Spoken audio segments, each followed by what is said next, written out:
Oh yeah, and Samsung did send out reservations for their new foldables, $30 credit, really. Now, something that is interesting, I did mention on the last couple of, whether it's live streams or videos, I did mention the fact that they are increasing the prices across the board, not just Apple, but Samsung, Google, even Nothing increased the prices of their devices.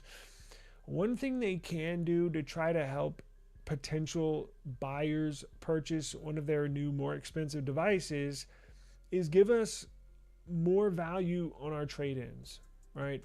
Give us more value for our trade ins. And that's exactly what Samsung is doing. And I'm actually pleasantly surprised to see them do that. So, dating back to last year, they would give you up to $1,000 off your purchase of a new foldable for certain trade-ins, up to $1,000. Now it's up to, I think, $1,250, something like that. It's just under $1,300. I think it's like $1,200, which is nice, but when you start looking at these prices, it's also like, well, wait a second here.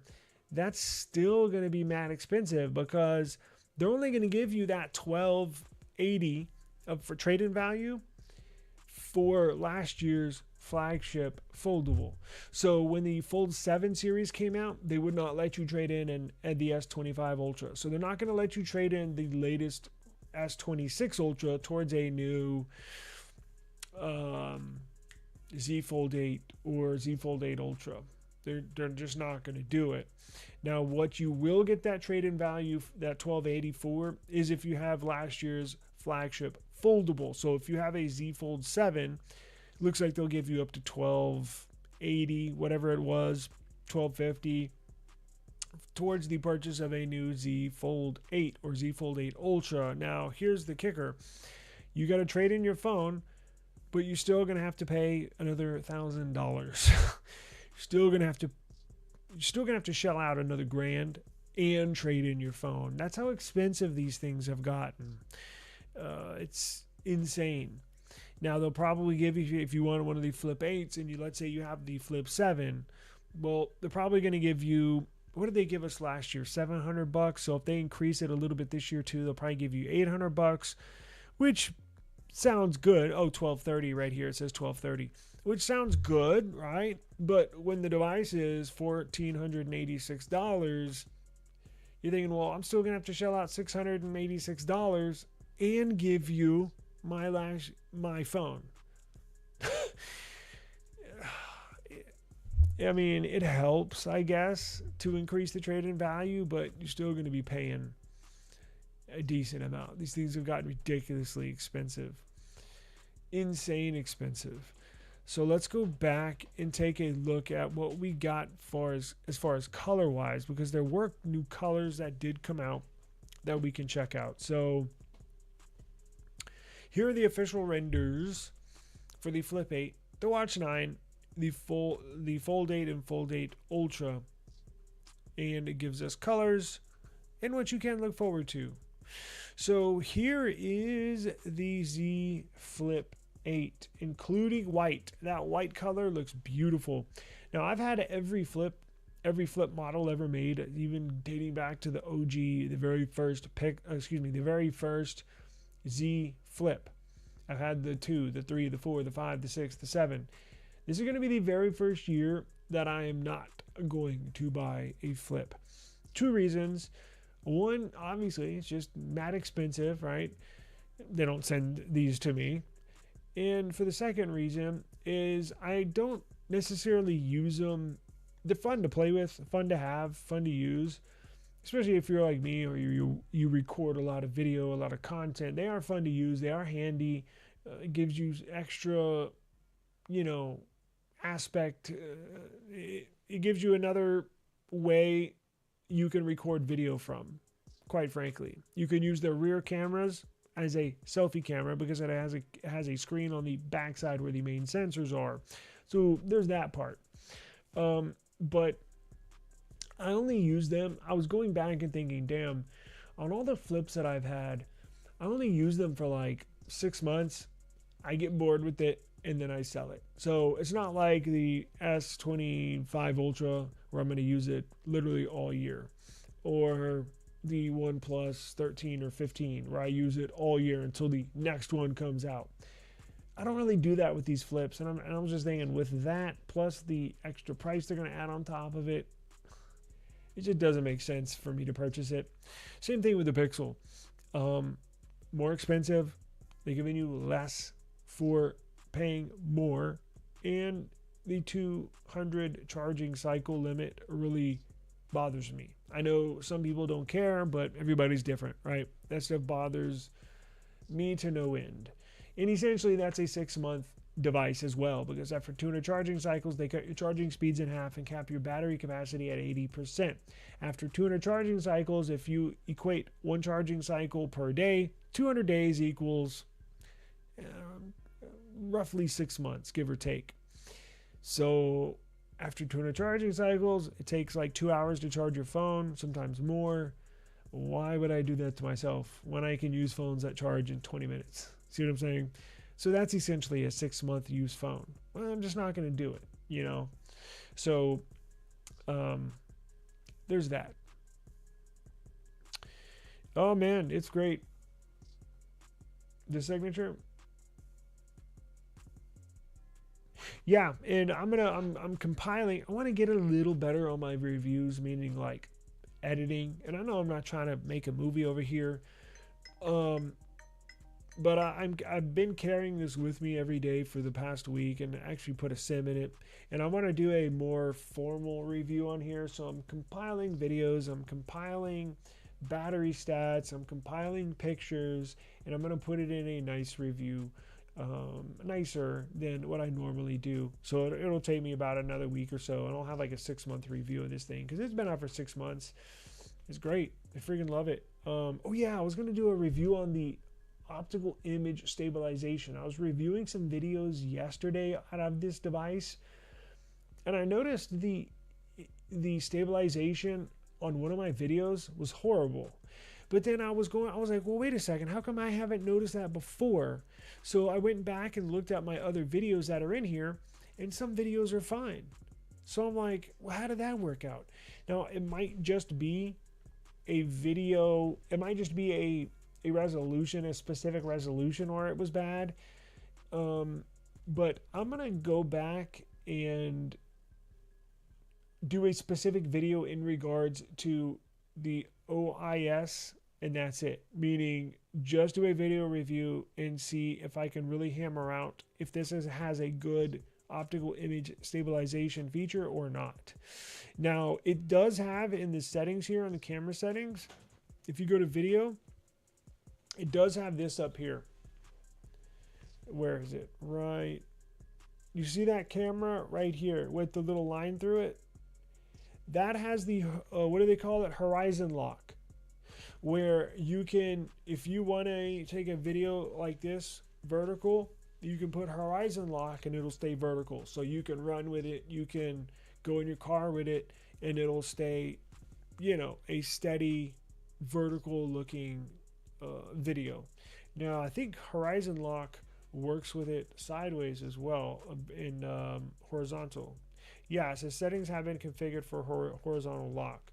So I'm going to test that out, and I believe that the stabilization was, it might have just been a 60 frames per second video as well. You know, the 60 FPS, 60 frames per second is real smooth, real lifelike. I think I had it, I think the settings weren't right, because I went back, as I mentioned, and looked at some of the other videos and they were fine with the stabilization. So I'm going to make a video in regards to that, or look a little deeper into that to make sure it's not a bad camera. I know it's not a bad camera, but you know what I mean. I'm just going to do a double take on that. You had the purple Z Flip. That flip was awesome, but since it was one of the first gens, the screen started lifting, so I had to warranty it. Yeah, the cameras, as of lately, hang on.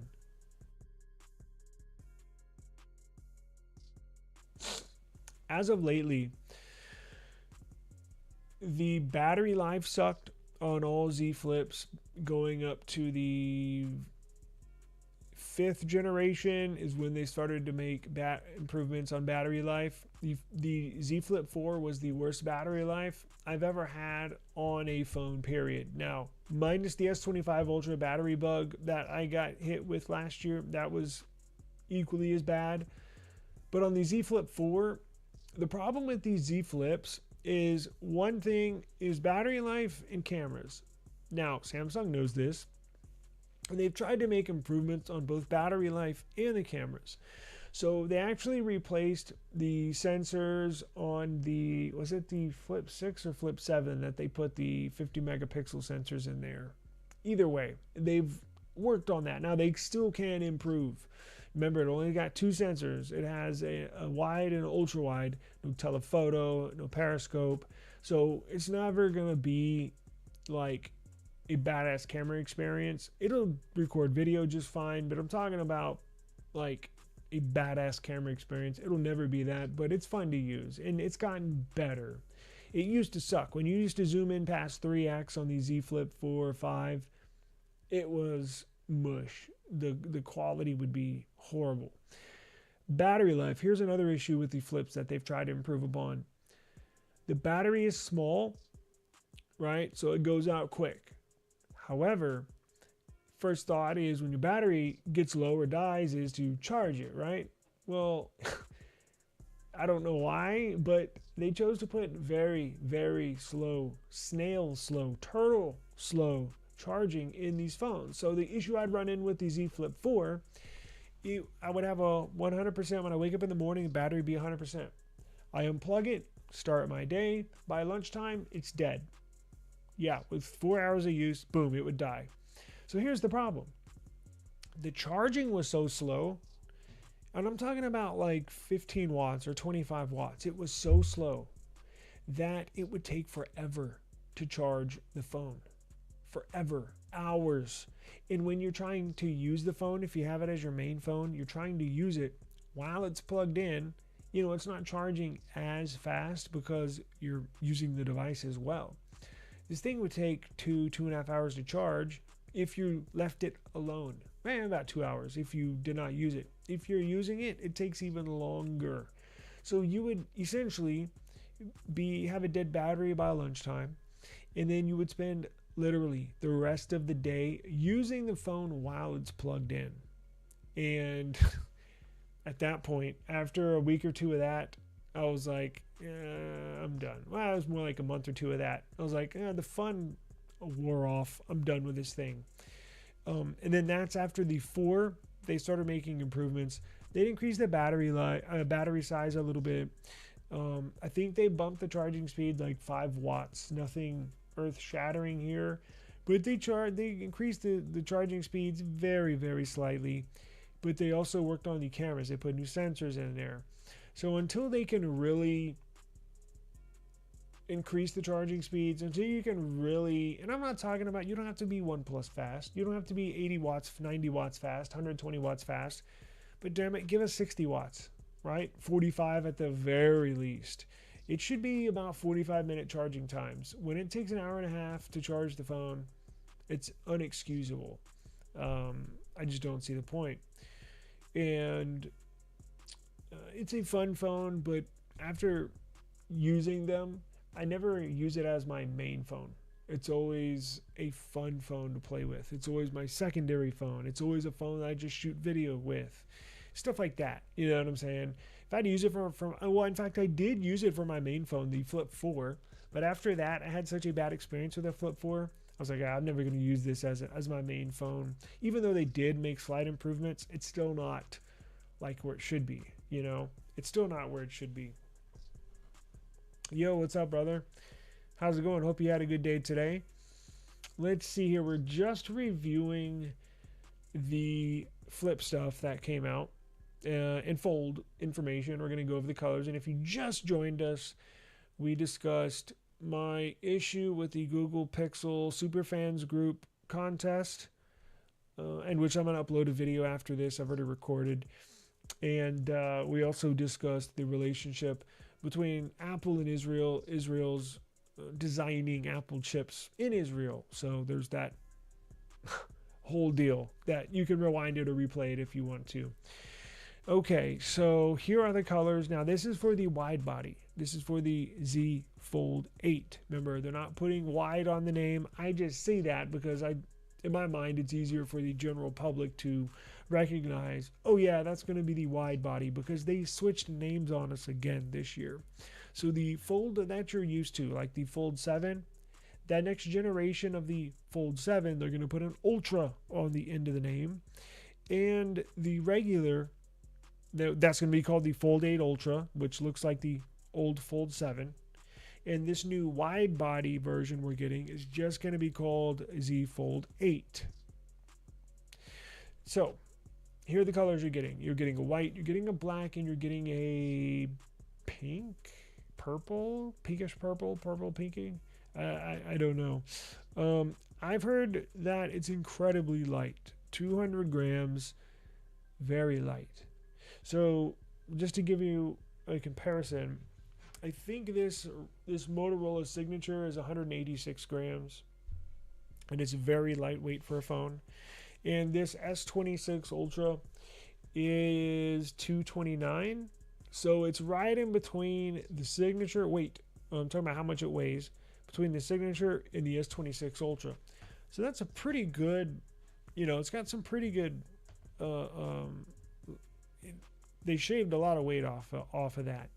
So it looks, I think, in my opinion, this is going to be the phone that's going to get the most attention, especially on YouTube, especially for content reviewers. I don't know if this is going to outsell the Ultra, but in my opinion, this is the one to get this year. I think this form factor, the aspect ratio, I think you get the best of both worlds, because I'm just not a foldable person. The book style foldable, just can't do it. I like the flips because they're small, they're easy to use, and they're good for one-handed use, shooting video. And it takes me back to not my childhood, but back into the 2000s when everybody had Motorola StarTACs and Moto Razors, the flip style, the foldables. Takes me back to those days, right, when we first had cell phones. So that's why I always like the flips. But let's see, watches. Galaxy Watch 9 Ultra. Galaxy Watch 9 and Watch Ultra 2. So they look basically the same. Now, we have one of these in-house. I don't use it. My wife does. She says the heart rate sensor sucks.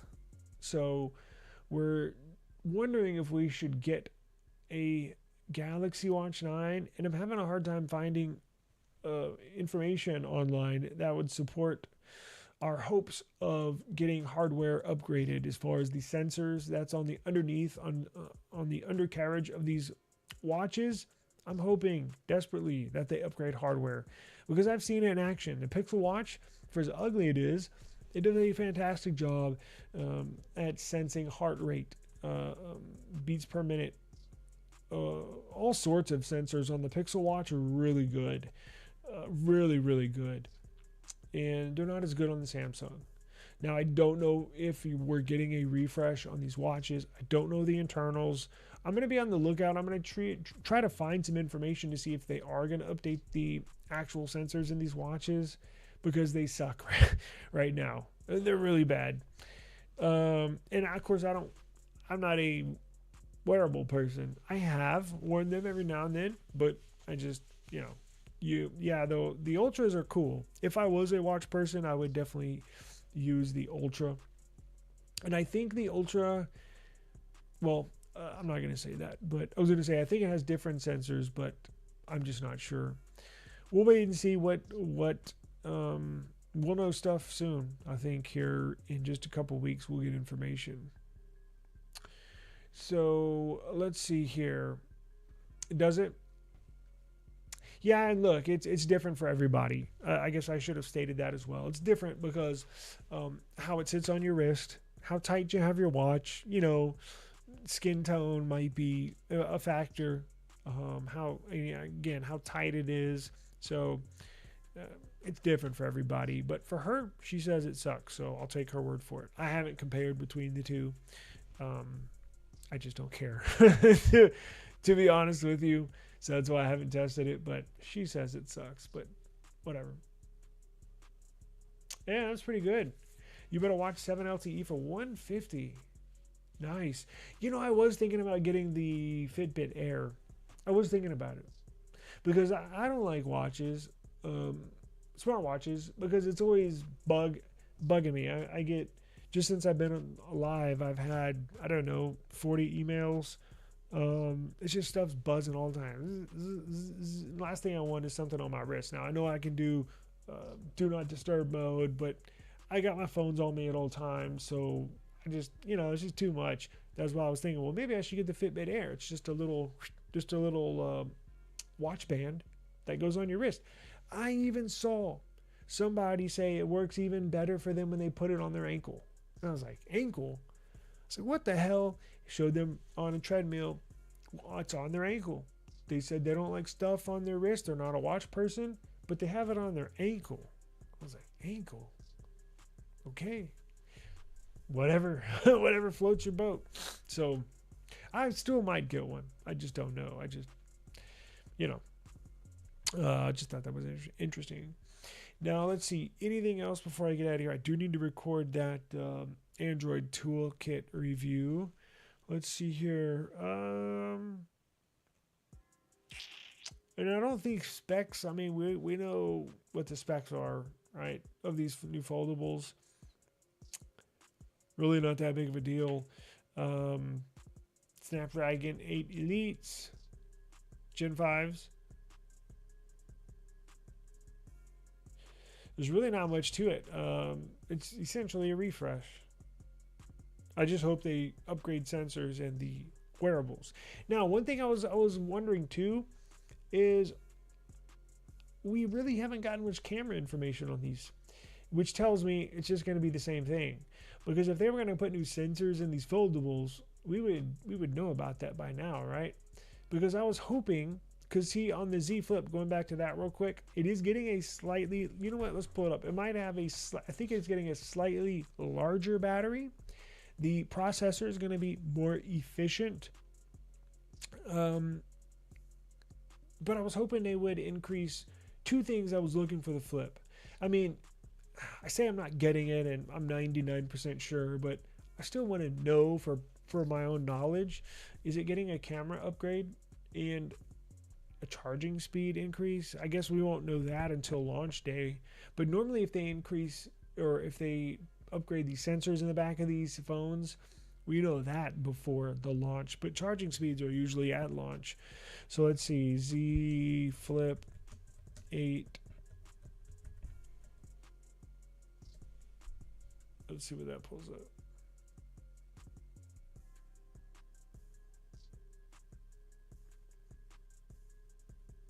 Same hardware. Oh boy. Well, that sucks. I mean, again, it's better than it has been in the past, but it's still not on the video is pretty good. I'll give it to them. The video on the Flip is great. Well, I take that back. It's not great, but it's dual. It's nice enough to record with. It's the still photos that are not the best. And again, it's gotten better, but really, so it's essentially a refresh. Look, it's going to be a big deal here because it's going to have the Snapdragon. That's a huge deal, to be honest with you. And I know not a lot of people are going to talk about that. It's a huge deal because you're getting obviously the power, the efficiency, but the modem in there is now going to get all these new 5G networks. The Exynos 2600 still using that Exynos Exynos modem. So